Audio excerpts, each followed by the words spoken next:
Hello. Once you've taken the PI behavioral assessment, we take that information and turn it into a PI behavioral pattern. In that pattern, we measure 4 different drives, or the 4 factors.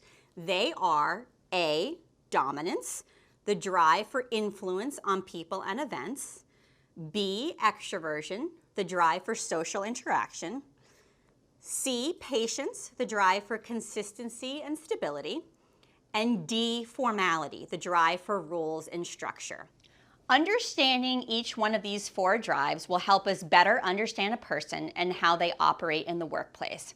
PI has administered over 20 million assessments, and to make it easy for you, we've created 17 reference profiles. Think of it as shorthand, or an easy, digestible way for you to understand a wide variety of behaviors and needs. Your behavioral pattern might not fit exactly into one of these reference profiles, but most likely they'll come close. Your reference profile most closely matches a craftsman profile. So the first thing we can talk about is your need for structure and your need for rules. You are very much about having that guidebook, that rule book to follow along, and you really need it in your day-to-day.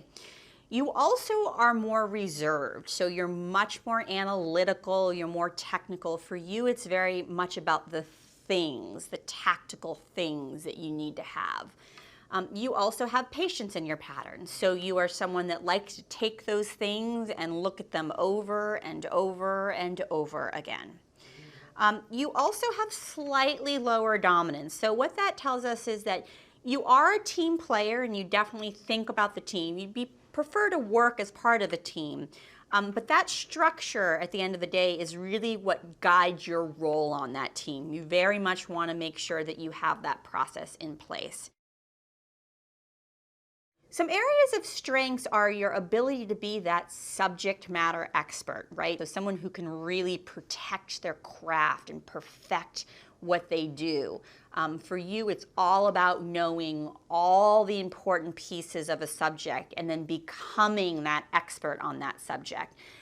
You'll have no problem in an environment that allows you to be the holder of that craft, as long as you're given the time and the ability to study. So if you are going into a new environment where you're not quite sure about the new product, or you're not quite sure about what you're supposed to do, for you, you absolutely are going to need the time and the information and the training to help you get to that point.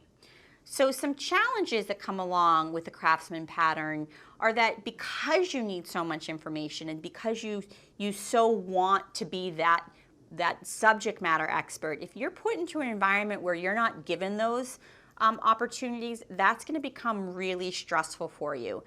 You also don't want to make decisions too quickly. So again, if you're part of a group that really wants to move things along, you'd much rather just wait and see it out rather than make that decision. That can cause a little friction sometimes, right? Because if you want things to kind of stop and look again, that may go against what the drive is of the rest of the team. So just some things to think about. Decision-making style. So for you, decisions are about facts and information and the analytics and the technical side of it. It's not necessarily about how it feels. It's more about how does it actually look on paper. You are definitely more risk averse. So when you are in the middle of a decision or when you're going through your decision-making process, it's important for you that you outline all the different aspects of risk and that you cover those bases, right? That you make sure that you've checked all those boxes so that you produce a high quality outcome. Communication style, let's talk about that. So for you, communication style, it's going to be a little dependent on the situation that you're in. So you're definitely a little bit more reserved. We talked about the fact that you're more of a team player. So you're not going to have an aggressive communication style. But when you're in your area of expertise, you'll have no problem sharing your opinion. So your communication style can be and will be a little bit more direct, and it can be and will be a little bit more to the point. Not aggressive, not in your face, but definitely can be a little bit more technical in that approach. Some words that I would use to describe a craftsman pattern are detail-oriented, thorough, reserved, analytical, patient, and risk-averse. So that's a little bit more about your craftsman profile.